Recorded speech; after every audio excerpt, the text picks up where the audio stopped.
Hello, welcome to the Upcycled Design Lab. If this is your first time here, my name's Cindy and I craft using recycled and repurposed materials. And for several years now, I've been wanting to make a gazing ball for our yard. So today I'm finally getting around to it. So not surprisingly, this project started at the thrift store, and I was originally looking for one of those round globe light fixtures. I wasn't able to find that, but I did find this. I don't know if it's a fish bowl or what it is, but I decided that it would probably work, and it was $5, so it was in my price range. And I was fortunate enough to also find this candle stand for another $3, and they fit perfectly together. So, with a little E6000 glue and cleaning off the labels, you could just consider yourself done if you wanted a very simple project. But of course, I have another idea in mind. If you saw my last video, you know I had all kinds of fun making projects using these little aluminum can tiles that I made from some pre-cut mounting tape from Dollar Tree. And I had a lot of tiles left over from those projects, so I thought I could use them on my gazing ball. So I've laid out my tiles in the pattern that I think I'm going to use. I'm going to kind of work from lights to darks, so white, yellow, orange, red, pink, purple, blue, green, and then into some black. But I need a couple more yellow, orange, and black tiles. And to do that, we're going to switch to our aluminum cans. In my last video, I was trying to use up some aluminum scraps, but for this project, I need some specific colors. So I'm going to go ahead and just use the flattened sheets from the aluminum cans. And if you need some guidance on how to break down the cans or flatten the cans, I will link to a couple of tutorials in the description box. So all you need to do to make these tiles is to just remove the tiles from the backing and stick them onto your aluminum. You do want to leave a little bit of space so that you can get the scissors between and trim off all of the edges. If you want to, you can try to specifically lay out your tiles. I found that it works pretty well just to lay them out and cut them and just kind of see what you end up with. And you can just use a regular pair of scissors to cut these out. You do want to have something to collect all your scraps in. So when you're ready to cut these, you can just carefully line up your scissors on the sides of the mounting tape and trim around the edges. And then you've got a tile ready to stick onto your project. So you can see that this goes pretty quickly. And I'm going to cut a few more of these tiles and then get started attaching them to my glass globe. I'm going to be working with 9 basic colors, and I've decided to start at the top edge, which will actually be the bottom when I flip it over. And because that's my only real straight edge. The fortunate thing about these aluminum tiles is that they will kind of shape over some of these ridges in the glass that I have here. Ideally, I would have been working with something completely smooth, but since I'm not, I'm just gonna start along this flat edge here. I have decided that I'm gonna put these in a vertical direction, and I'm just going to try to line them up with the edge of the bowl here and get them as straight as possible. And then you can see that the tape grips really well and it molds the tile right to the shape of the globe. The other thing that I decided is there are a couple of ways that you can attach the tiles. You can either allow some spacing between them, or you can butt them close together. And if you have some spacing, they look a little bit more like actual tiles with grout lines and things. But I've decided that I want to do the tight spacing on this project. So I'm just going to continue all the way around, placing my tiles right next to each other. and trying to keep them very straight on the globe here.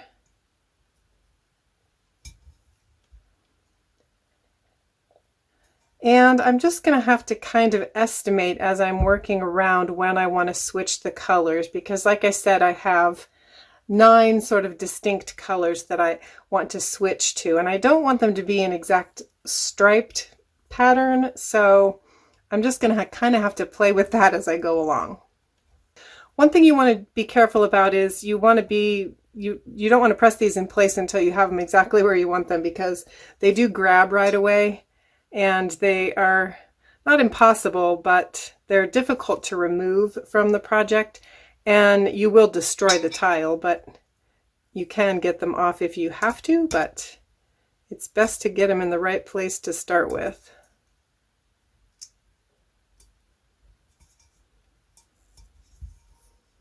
So I'm just going to carry on applying my tiles to this glass globe, and I'll check back with you in a little bit. I've made my first color transition here. I've started with a little bit of the green, and I don't know how well you can see this, but obviously because the shape gets larger as you move around or down the shape, I'm adding additional tiles. So my couple of things, my tile lines aren't going to necessarily line up on the way down the shape. And they also have a little bit of more of a gap at the bottom of the tile, because I'm keeping the tile as tight as I can at the top. And then I want to try to kind of keep the tiles straight, which leaves a little bit of a gap at the bottom of them. And I have had to trim a couple of them just to make sure that the gap doesn't get too big. We are going to cover that up in a little bit, so as long as it doesn't get too large, it's not a problem. But these tiles are easy to cut down if you need to kind of reshape them just to fit them, to keep them as tight as possible as you're working around the shape. So I'm going to continue with some more green and then do another color change. And I'm just going to carry on until I have my globe covered. Hey, if you're enjoying today's content and you'd like to receive more upcycling ideas, you can visit the website on your screen or check the description box for a link to sign up to receive the Upcycled Design Lab newsletter. You never know what trash to treasure transformation might be happening next here in the lab, so be sure to sign up if you don't want to miss any of my new projects. If you'd like to join my YouTube community, hit the subscribe button and tap the like button to help this video reach other crafty folks like you. I also have a library of hundreds of video tutorials on my YouTube channel for you to check out if you're looking for more unique upcycled craft ideas. There are tons of soda can projects, recycled glass projects, plastic bag and bottle projects, and even some t-shirt upcycles. I've made garden projects, jewelry, home decor, and all kinds of holiday decorations. You can use the search bar on my channel if you're looking for something specific, or check out some of the channel playlists. There's a lot to see, so if you like to upcycle and use what you have, I hope you'll take a minute to look around my channel. And I love hearing from you, so if you have any questions or ideas, be sure to leave a comment. I've gotten to the top of my globe now, and I'm not entirely sure how I'm going to finish this center, but obviously my pieces are going to start to get smaller. So on this next row, I am tapering the pieces just a little bit on both sides. And I'm not really worried about measuring it, but I do want to just cut a little sliver off of both sides so that I have a slightly more triangular shaped piece that's a little narrower at the top than it is at the bottom.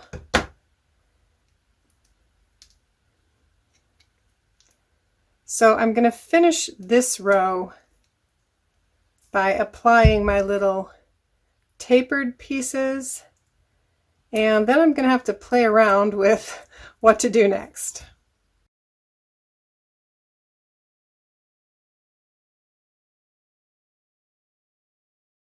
Here's the configuration that I ended up with on the top of my globe here. You can cut the tiles any way you want, but I kind of alternated super tapered versus a little bit tapered. And then to finish the center, I just cut this round piece of aluminum. It has a little bit of texture on it, and added some of the mounting tape squares to the back, and it should fit right in the center here. One of the things I really like about these little tiles is that they're super easy to shape, so you can make square shapes or bigger shapes just depending on what kind of mounting tape you're using, and they really mold to the shape that you're sticking them to as well. So that's the finished tile portion. And to finish the edges, I'm going to be using some silver metallic dimensional paint, and it's very easy to use. It has a pointed tip and you can just squeeze the bottle gently and draw with the paint. I think I want to start on this end. And I'm just going to go along all of my tile edges except for this bottom edge, because that's where I'm going to have my E6000 glue to glue this piece to the stand.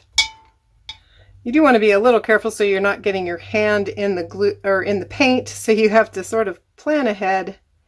And you might find that once the paint dries, you want to go back and fill in if you have larger gaps between your pieces. So it might take a second application, just depending. In a couple places you might want a little extra paint. I originally thought that I was going to use the wider spacing on the tiles for this project, and if you're interested in how I filled in the gaps to finish the edges with a little wider spacing, I will link to the original video where I did a lot of different tile projects, and you can check out that way to finish the tiles. But I basically just used some air dry clay and pushed it between the tiles, and like I said, it looks a little bit more like grout that way. But for this gazing ball, I think this finish is going to be a little bit better and keep it all a little more shiny, and I don't know. You can tell me what you think. Maybe you prefer to have more of a grouted tile looking effect, but it's all just kind of personal preference.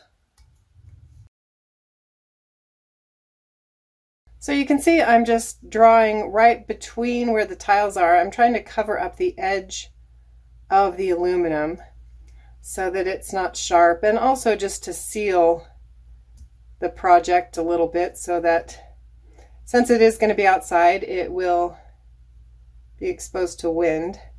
And a little disclaimer here, I was thinking about the weather and wet, and I have a plan for making it waterproof, but I'm not entirely sure how the mounting tape is going to respond to the sunlight and heat. So you might want to check back in just a few months and see how this project is holding up. But it is, I do call my channel the Upcycled Design Lab because I like to experiment. So I'm hoping that it can withstand a little bit of heat. If you do decide to do this project, you can either wait for my results in a few months, or you might want to check and get mounting tape that can, withstand a little bit of heat and maybe even moisture. My dimensional paint is all dry now, and I think this is kind of pretty and colorful, but I'm ready to go ahead and put the sealing coat on. And this is just a personal preference. I'm going to start with a coat of the Mod Podge, and that's because I not only want to seal this, but I'd like to add a little bit of extra adhesion to make sure that the paint hopefully stays on a little bit better, and maybe it'll even seal and adhere the tiles and the mounting tape a little bit. But I also want to add an additional coat of this DuraClear gloss varnish because it is a finish that is good for indoors and outdoors. And I've used this on a lot of other products that I have outdoors, and it's held up really well. So I know that it works really well as a sealer. Again, I'm not 100% sure how the mounting tape is going to react in the heat, but I do think that with these two products, I have a pretty solid plan for making sure that this is going to be fairly water resistant. And for the final step, I'm going to be using some clear E6000 glue to adhere my globe to the candle stand. Don't forget to check the description for all the additional resources and a place to sign up to receive the Upcycled Design Lab newsletter. You can find more upcycling inspiration in the links below, or tons more upcycling tutorials on my YouTube channel. Be sure to hit that subscribe button to join my YouTube family.